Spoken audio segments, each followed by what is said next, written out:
The pen was a Mont Blanc Meisterstück, the kind that cost more than Reese Calloway's monthly rent, and the man holding it was about to use it to sign away the lives of 342 dock workers who had no idea their pension fund was about to disappear.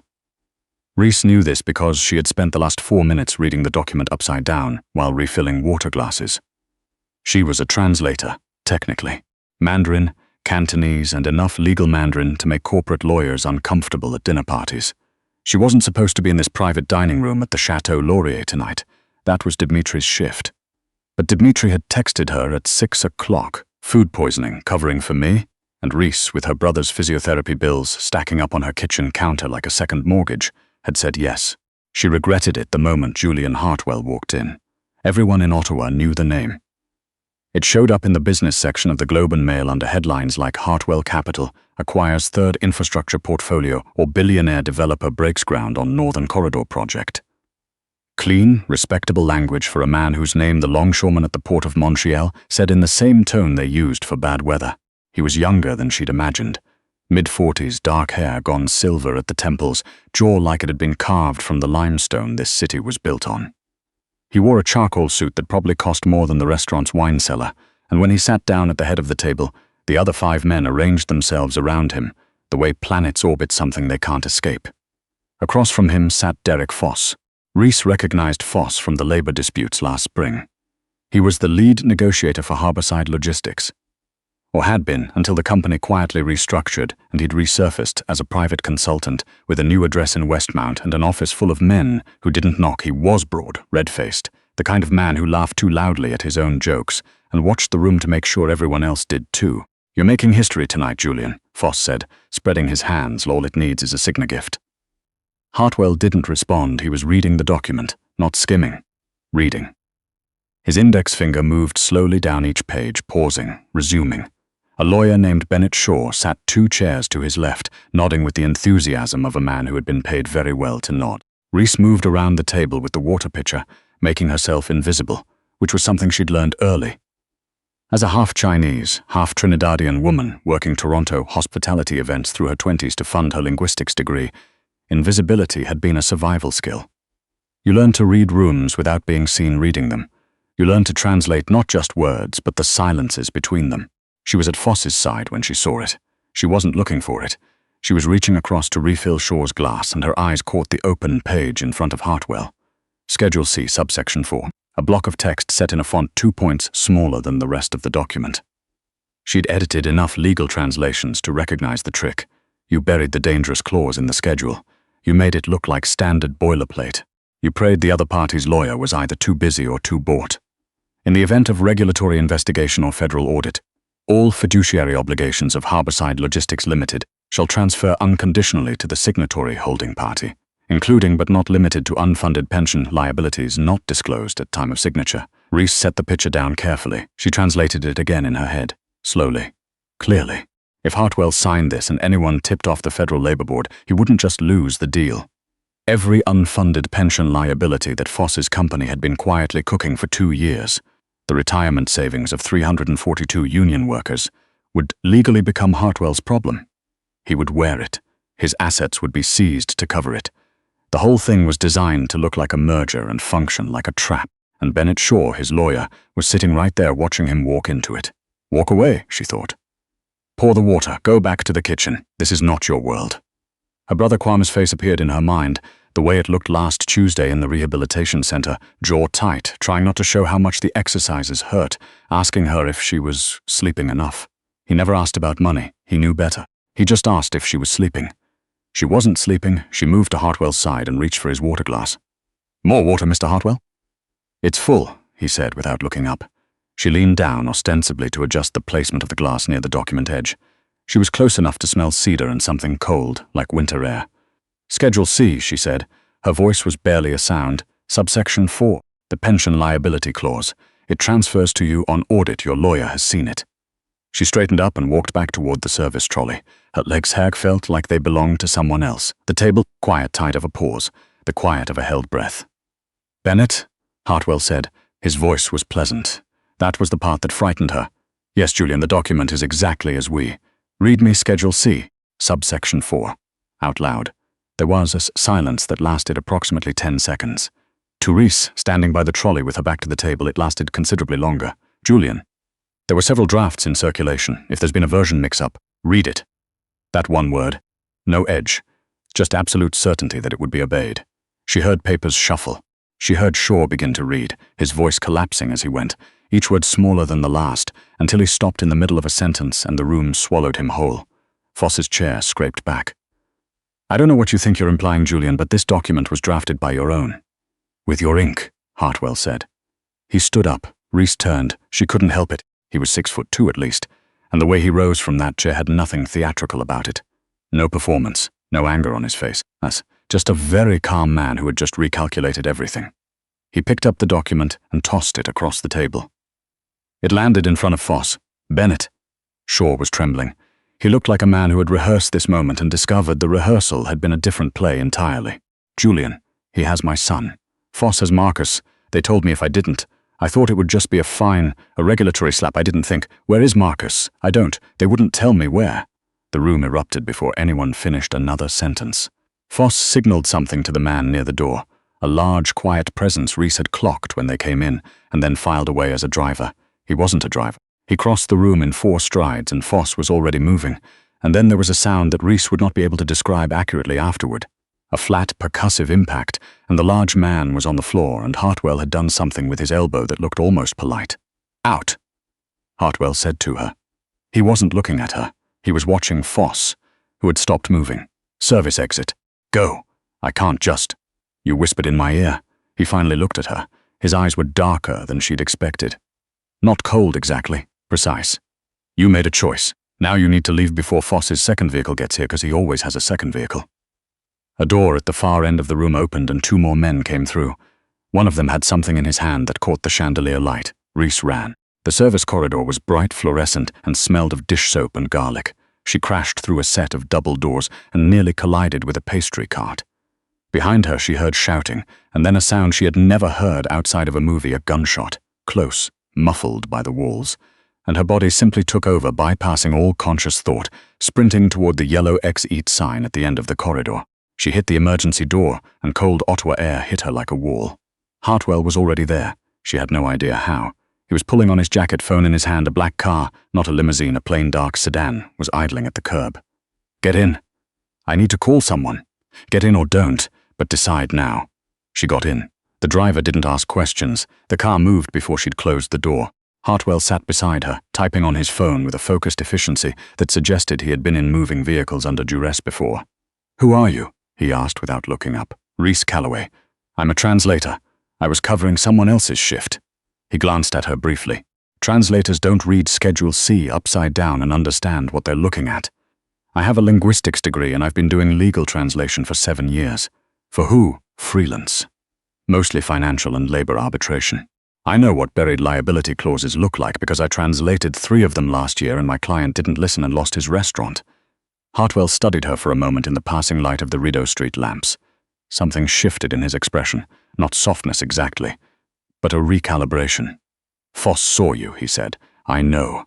He saw your face. He saw you speak to me. You can't go home tonight, Miss Calloway. I have a brother who... Where is he? He's at the Rideau Valley Rehabilitation Center. He was in an accident 8 months ago. He's not going anywhere. Hartwell lowered his phone. We can have someone at the facility within the hour. Discreet. He won't know they're there. Reese looked at him. Why would you do that? Because you just saved me approximately $68 million and my professional reputation. And because you did it by reading a document upside down in a room full of men who would have buried you for it. He said it like he was reading a balance sheet. I take care of people who take care of me. It's the only rule I've kept consistently. The car turned off the main road onto a route she didn't recognize. Where are we going? She asked. Somewhere Foss doesn't know about. It will take about 2 hours. And then... He looked out the window at the dark ribbon of the highway opening ahead of them. Then we figure out what to do about the fact that Derek Foss has my lawyer's son, has been building this trap for 18 months, and has at least 2 people inside my organization feeding him information. Reese absorbed this. You think someone on your team is leaking? I know someone on my team is leaking. I just don't know which 2. She looked at her hands in her lap. They had stopped shaking, which surprised her. I don't know how to help you with that. You knew about the pension liability structure.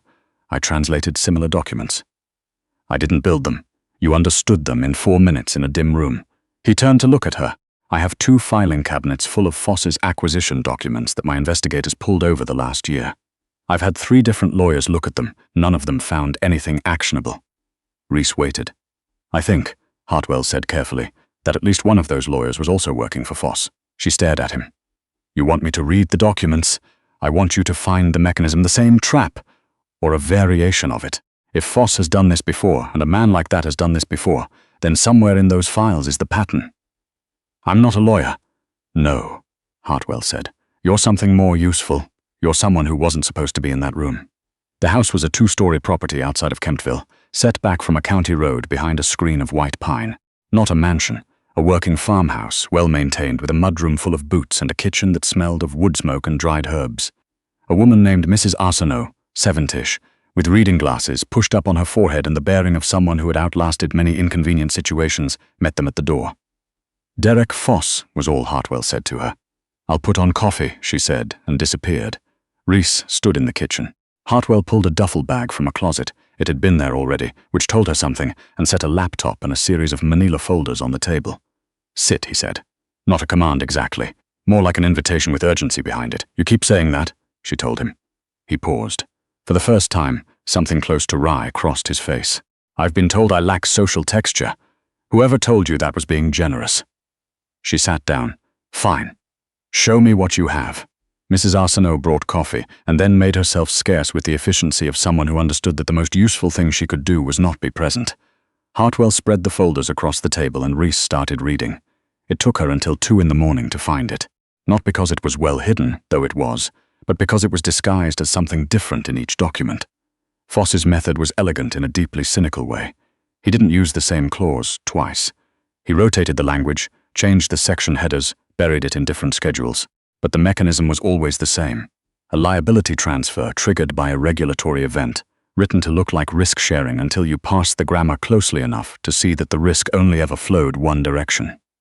He's done it 4 times, Reese said, pushing a highlighted folder toward Hartwell, who had been on his phone for most of the last hour, quiet and focused, across the table from her. The restaurant group in Charlottetown in 2019, a logistics company in Hamilton in 2021, a Port Authority subcontractor in Halifax in 2022, and the one he was trying to run on you tonight. Hartwell looked at the pages.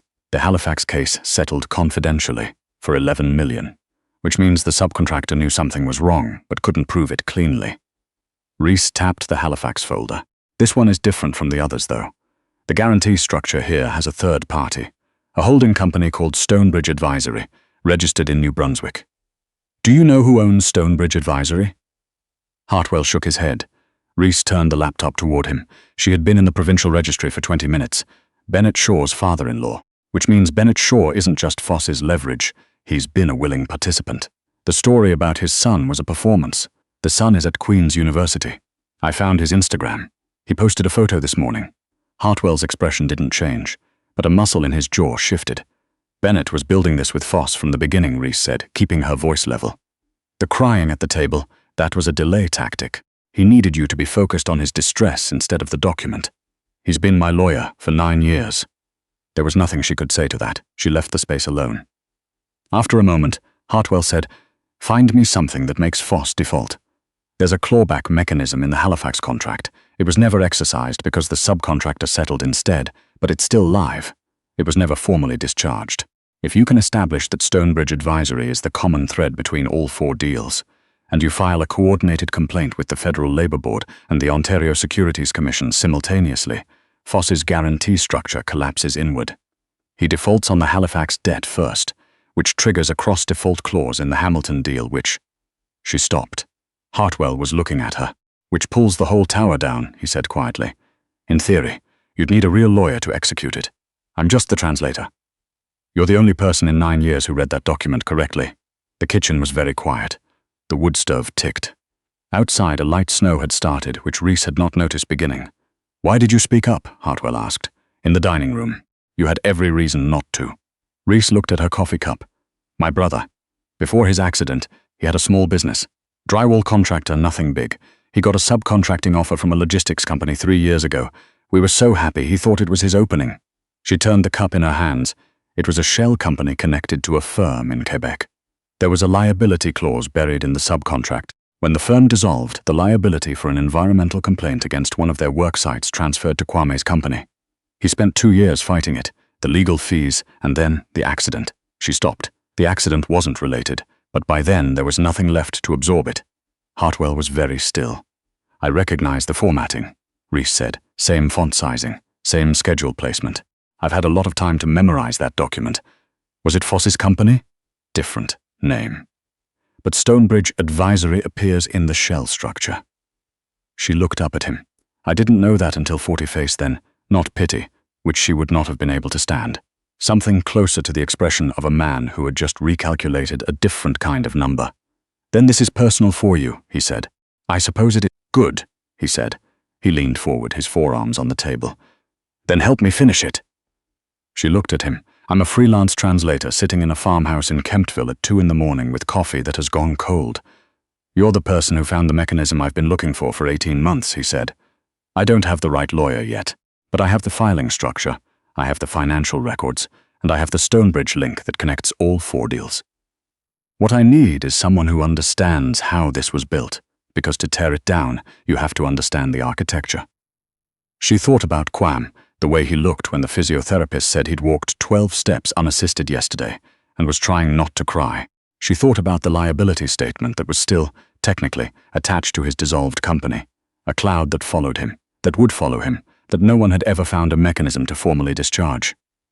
If we file the coordinated complaint and Foss defaults, she said slowly, the Halifax settlement could potentially be revisited.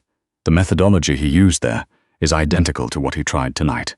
If it's exposed as a pattern, the Halifax subcontractor could have grounds to reopen, Hartwell finished, and by extension, other companies who settled under similar pressure. She looked at him. He looked at her. I want 10% of whatever you recover from the Halifax cross-default, she said. Hartwell's mouth shifted. It was almost a smile. 5. You almost signed away $68 million tonight because you didn't have me in the room. 10. He held out his hand. 7.5. She shook it. She had not expected his hand to be warm. They worked until 4 in the morning. Reese organized the documents by deal structure and flagged every appearance of the liability transfer mechanism, building a chronology that showed Foss's evolving methodology, how he'd refined it after the Charlottetown restaurant group caught a partial version and walked away from the deal, how he'd adjusted the language each time. Hartwell made calls, quiet and terse, to people she didn't know, in a pattern that suggested he was assembling something with a great deal of precision. At some point, Mrs. Arsenault reappeared, replaced their cold coffee with hot coffee, set a plate of sandwiches on the table, and disappeared again without a word. Reese ate a sandwich and kept working. The leaks in your organization, she said, around 3:30. Is there a pattern to what Foss knew? Hartwell looked up from his phone. If he knew your legal review process well enough to know that Bennett Shaw would be in that room tonight and knew your standard document turnaround, then whoever is feeding him information has access to your scheduling and your legal pipeline. That's a different level of access than logistics or operations. Hartwell was quiet for a moment. My executive assistant, or my VP of legal affairs, can you isolate them? Give each of them a different piece of false information and see which one shows up in Foss's movements.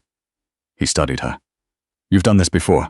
I've translated arbitration records for it being done to other people. She shrugged. Same principle. You're dangerous, Reese Calloway. I'm a translator who didn't go home when she should have. She looked back at the documents. Send the false scheduling information tonight. If Foss moves on it in the next 48 hours, you'll know. He sent it. She found out later, much later, that Foss had called his contact the next morning, within the hour. At 4:15, Reese noticed that the snow outside had gotten heavier. The county road was no longer visible. I don't think we're going anywhere for a while, she said. Hartwell looked out the window. No. Mrs. Arsenault had shown Reese to a small bedroom on the 2nd floor, spare, clean, with a quilt that smelled of cedar. She lay on top of it in her work clothes and stared at the ceiling and thought about Schedule C, subsection 4, and about Kwame walking 12 steps, and about the way Hartwell had said, then help me finish it, in a tone that assumed she would. She had not been assumed into things in a long time. She had been accommodated, managed, tolerated, occasionally impressed. This was different. She slept. She woke to the sound of Hartwell's voice downstairs and thin morning light coming through the curtain. Her phone was dead. She found a charger in the nightstand drawer. Mrs. Arsenault thought of everything, and plugged it in before going down. He was on the phone, standing by the kitchen window, looking out at the white blanketed yard. He held up one finger without turning around. She poured herself coffee and waited. "Foss moved," he said.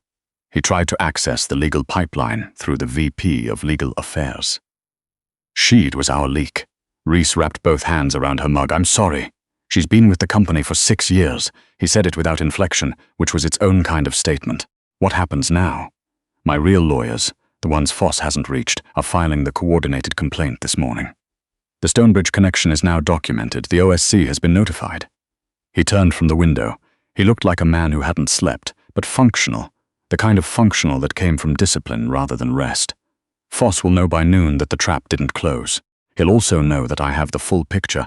Will he run? He'll try." Something settled in Hartwell's expression. He won't get far. The Halifax cross-default filing is already in motion. His liquidity is about to become very limited. Reese thought about Derek Foss at that dinner table, spreading his hands like he was presenting a gift, showing too many teeth. "Good," she said. Hartwell looked at her for a moment. Outside, a cardinal landed on the snow-covered fence post and immediately looked appalled by the weather, which Reese found oddly comforting. "You'll need to give a statement," he said. "Eventually, when the OSC investigation formalizes, you're a material witness to the signing attempt. I know it will be uncomfortable. My legal team will walk you through it. I've done legal proceedings before, on the translation side. This is different. I know that too," she said. "I'll do it." He nodded. Then, after a pause that had a different quality than the previous ones, less calculated, less strategic, "The Stonebridge connection to your brother's subcontract. I had someone verify it this morning." He reached into his jacket pocket and set a folded piece of paper on the table between them. "That liability notation against Quam Calloway's dissolved company. My lawyers can file for formal discharge of it as part of the coordinate falls within the pattern." Reese looked at the paper. She didn't pick it up. She had carried that notation like a stone in her chest for 2 years. She had stopped letting herself think about it directly because the anger was not productive, and the helplessness was worse. "Why?" she asked. "Because it's the right thing to do," he said. "And because you earned it somewhere around 2 o'clock this morning when you found the Halifax cross-default mechanism that 3 separate law firms missed." She picked up the paper. She didn't cry. She wasn't built for crying in front of strangers, or in front of people who weren't strangers, but hadn't quite become something else yet. But she held the paper for a long moment and let herself feel the weight of it lifting. "Thank you," she said. "Don't thank me yet. The process will take months. I know how legal processes work. You know how they work from the outside. Then I'll learn the inside." She set the paper down. She looked at him. "You said your real lawyers are filing this morning, yes? You're going to need a document analyst on the coordinating team. Someone who can track the liability mechanism across all 4 deals and make sure the cross-referencing holds under scrutiny. The OSC investigators will pull it apart."